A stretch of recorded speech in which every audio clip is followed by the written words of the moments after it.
వరదరాజులు అయితే వాళ్ళ కొడుక్కి ఇలా అంటూ ఉంటాడు. రేపు నువ్వు ఆదిలాబాద్ వెళ్ళు అని చెప్పి అంటాడు. దాంతో అక్కడ ఉన్న వాళ్ళ కొడుకు అయితే ఎందుకు నాన్న అని చెప్పి అంటే, రేపు నువ్వు ఆదిలాబాద్ వెళ్తే అక్కడ నాకు తెలిసిన ఒక అతను ఉన్నాడు, అతనికి తెలిసిన ఒక అబ్బాయి ఉన్నాడంట, ఆ అబ్బాయిని నువ్వు నీతో పాటు తీసుకురావాలి అని చెప్పి అంటూ ఉంటాడు. అది వినగానే అక్కడ ఉన్న వాళ్ళందరూ అలా చూస్తూ ఉంటారు. ఎందుకు నాన్న ఇదంతా, అతను ఇక్కడికి వస్తే ఏం జరుగుతుంది, ఇక్కడ కిందకు తీసుకురమ్మంటున్నావు అని చెప్పి అంటూ ఉంటాడు. అది వినగానే అక్కడ ఉన్న వరదరాజులు ఇలా అంటూ ఉంటాడు. చంద్రకళకు మరొక పెళ్లి చేయాలంటే ఒక అబ్బాయి ఉండాలి కదా, అందుకే ఆ అబ్బాయిని తీసుకురమ్మంటున్నాను అని చెప్పి అంటాడు. అది వినగానే అక్కడ ఉన్న చంద్రకళ వాళ్ళ అన్నయ్య ఒక్కసారిగా షాక్ అయిపోతాడు. ఇంతలో అక్కడే ఉన్న చంద్రకళ వాళ్ళ అమ్మ ఈ మాట విని ఒక్కసారిగా షాక్ అయ్యి తన చేతిలో ఉన్న ప్లేట్ని అయితే కింద పడేస్తుంది.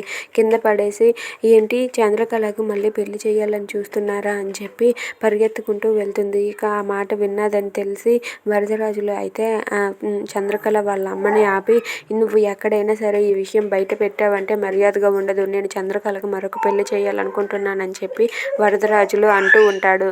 Thanks for watching friends. Please subscribe our channel.